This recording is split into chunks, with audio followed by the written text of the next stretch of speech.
Can theory help translators? A dialogue between the ivory tower and the word face. Chapter 6 is called Is It Any Good? And it's a brilliant dialogue between Emma Wagner, who is a practitioner in charge of practitioners on the one hand, and Andrew Chesterman, also a practitioner but primarily a theorist. And their discussion is beautiful in my opinion because it really shows you what a true dialogue can engender by way of listening to one another, accommodating one another, understanding one another's perspective, and trying, not entirely successfully, but trying somewhat successfully to arrive at common ground. So this discussion between practitioners and theorists is not always as enjoyable to read as this particular one, but it is certainly very common in the literature. And of course, there are tensions between practitioners and users. You can't open the literary review without reading a scathing review of some translation that someone did, and basically the person writing the review, as it were, is a user of the translation and is criticizing whoever did the translation, or, on the contrary, perhaps praising. And then we have discussions of teaching, screening, testing, evaluating, letting people move up from one level to another. The whole world of pedagogy in the field of translation suffers constantly and interminably from a feeling that we don't quite have it right in terms of objective criteria for taking people in, for taking them through the process, and for releasing them, as it were, to the world. In other words, the criteria for evaluation seem to be a preoccupation of many of us, and there's a lot of material about that. Then there are the paratexts, translators' introductions, in which basically, very often, they speak about the quality of their work, or why the previous translation wasn't good, and therefore they felt that they had to retranslate. And there are the criticisms, and the Translators Association's lists, internet lists, and blogs by individual translators, all of which devote a fair amount of time to quality or to having been criticized inappropriately by someone. And then there are ideological influences, discussions of ideology in translation where the underlying theme is one of quality. They translated in a way that was biased, and this compromises quality. And so that would be the claim, and then there would be counterclaims and explanations and so on. So discussions of subtle shifts in the point of view of the author introduced by the translator tie in very closely with discussions of quality. And then we have the postmodern approach, the feminist approach, the post-colonial approach, all various approaches in which a new perspective on what it means to translate and what it means to translate correctly, if ever there were such a thing. And this too is a growing field. Private work versus teamwork. Do we produce better translations by working as teams? This is a topic that comes up from time to time. There's a literature out there, not very big, but there's a literature out there about revisions and editing, how to revise other people's work and how to revise your own work and how to edit someone's work. Discussions, of course, of evaluating literary translations, which is always a very tricky topic, as opposed to evaluating non-literary translations or evaluating useful or implementational texts of all kind, from software to instructions on how to run your washing machine. There are a great many analyses of what went wrong. Usually the quality analyses in those kinds of texts are about what went wrong more than about what went right, or else they're about scopus-related areas, how to translate correctly or well a text that is designed for the user. Then we have discussions of non-professional translation. There's a whole world out there of people who regularly translate films on Emule and other sites, non-professionals, unpaid, who produce subtitles, which may or may not be better than what others do. And of course, if you take cost into account as one of the factors of quality, then you might say the very fact that it's free makes it better. But that, of course, is a moot argument. The use of corpora for evaluating quality. One of the readings on my reading list was the use of a corpus for evaluating the quality of students' works, but it can be used for evaluating all sorts of things as a kind of point of departure or a yardstick against or a benchmark against which to measure. Then there are discussions of introspection and retrospection and self-evaluation and repairs and so on, and how people correct themselves and how people evaluate themselves. And then there are discussions of quality as an input variable. What happens when the input, take the work of Susan Burke-Seligson, for example. She uses two different interpretings, in one of which is more pragmatically correct, in her opinion, than the other. And she shows in a courtroom with a mock jury how one type of interpreting has a different effect upon the jury than the other type of interpreting. And her claim is that when the interpreting is more faithful on pragmatic levels, it achieves something that's closer to the correct result, which is a quality judgment, but she proves it empirically. And so she has quality as an input variable. And then there is a massive amount of literature, especially in the interpreting literature, about directionality. Actually, also in the translation literature, about directionality. Is it legitimate to translate into one's second language? And not only is it legitimate, could the output in fact be just as good or maybe even better? Nike Pokorn has a book on that topic. Kirsten Malmaker once wrote an article, a corpus-based article, indicating that in fact we choose more appropriate collocations when we're working into our second language. There's a literature about directionality in which one of the key issues is that of quality. And then there are writings about membership in professional associations, such as AIC. How do you qualify for AIC? What do you have to prove? Well, it's always a quality criterion, but is it really? The criterion is you have to have been, when I joined, I had to have been a practitioner for 200 days. And I have to have 5 people sign for me. That was the criterion. Well, if you have 5 friends or 5 people who don't want you to be their enemy, and you've worked long enough, you're in. Is that quality? Maybe, maybe not. Is experience the same as quality? We all know that it isn't necessarily. But we don't have too many other criteria to go by, because we don't have very good tests of interpreting quality as yet. Of course, one could elaborate on that, but I'll leave it at that for the moment. And then there is, of course, the whole issue of what happens to the quality of interpreting in large, multilingual, multinational organizations, where half the time you're translating or interpreting materials that nobody will read and nobody will listen to. How does that affect quality? And is there quality when nobody reads what is written? That's a philosophical question. And so we find such a long list of topics, and this is just, I literally piled on my desk all the stuff that I had, or some of the stuff that I had about quality, and these were the topics that I saw covered. I saw a few, I'll give you just a few examples before I move on to my PowerPoint. Articles about humor response as an indication of quality. If people laugh more at a dubbed comedy, the dubbing is obviously better.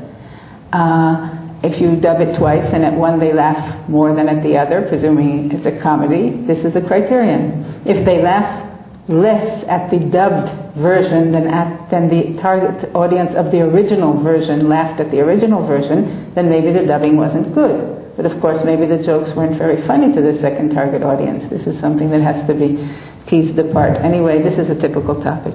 Menus. There's this article from Tarragona about the quality of menu translation, a fascinating topic. I think that the worst texts in the world are menus, bar none.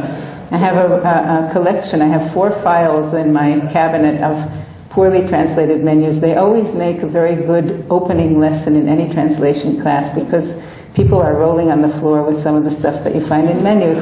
So, and of course in that particular article, the point is made, first of all, that the professionals actually do a worse job than the non-professionals did. And secondly, that the government has issued guidelines on how to translate menus, but nobody has read the guidelines and therefore they're not implemented.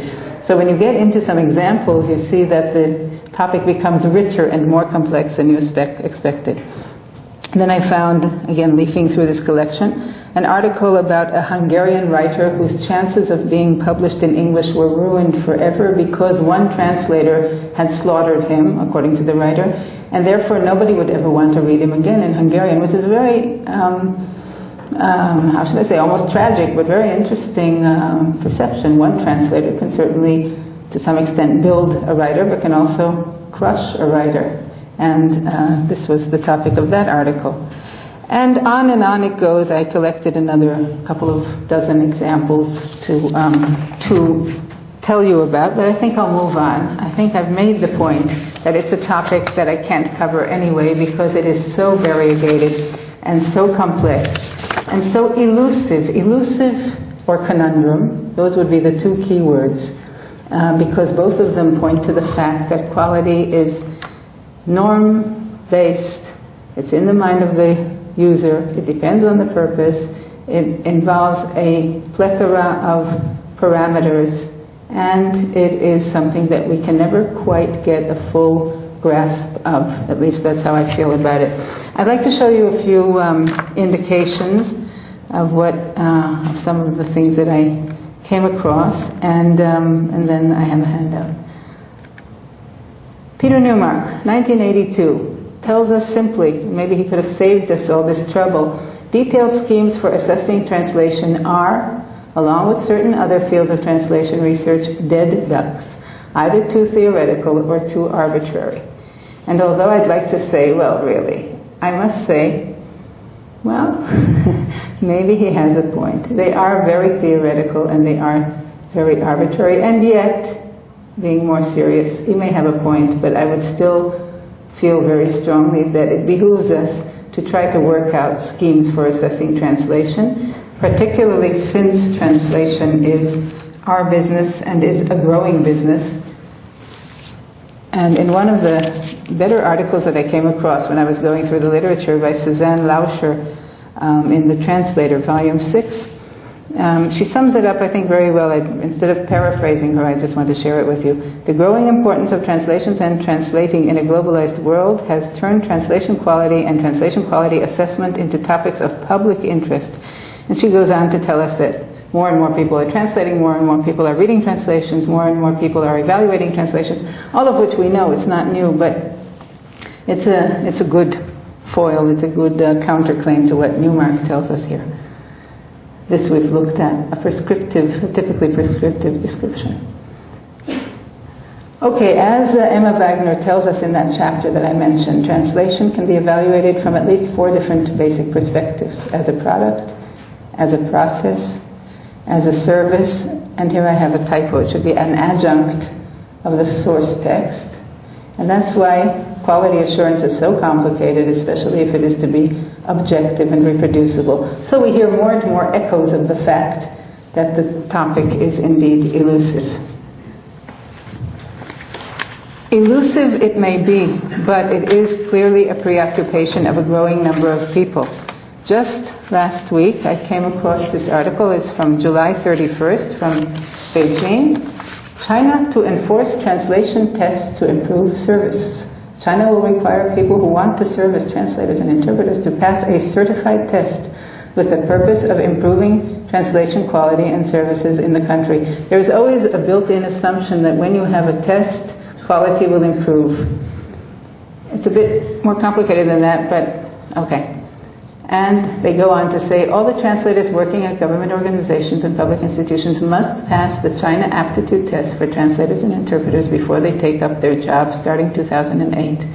So in a country where translation is becoming big business, the next step is testing, evaluating, accrediting, and excluding those who do not pass the test.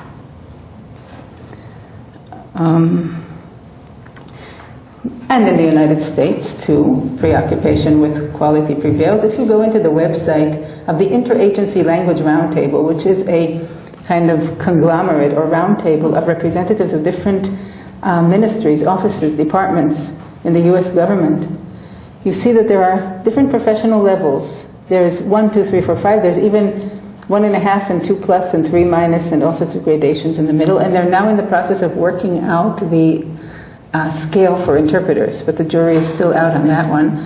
And in professional level 5, which is the absolute highest, look what we can do, those of us who belong to professional level 5. We can successfully translate virtually all texts, including those where lack of linguistic and cultural parallelism between source language and target language requires precise congruity judgments and the ability to apply a translation methodology.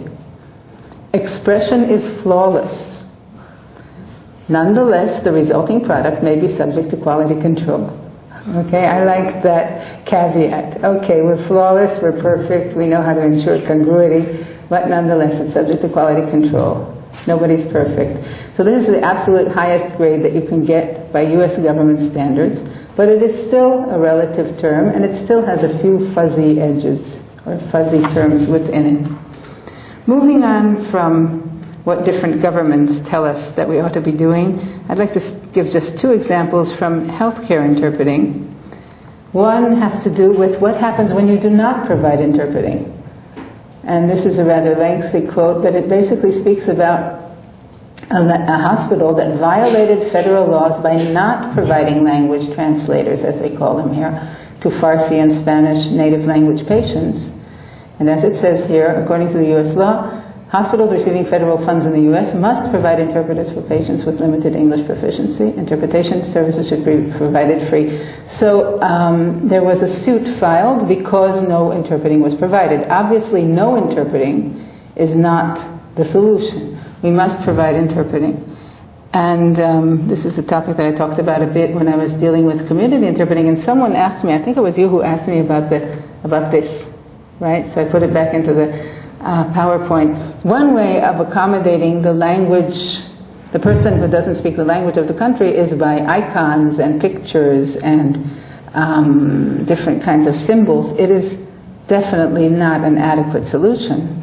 And it is definitely what I would call quality translation, but let us say that this is one step ahead of what we saw in the previous slide, where no interpreting was provided. Basically what it has here, this happens to be for, I think, for Thai. So if someone has a headache, they point to the picture of the guy with, I don't know which one actually, yeah, the first one I suppose.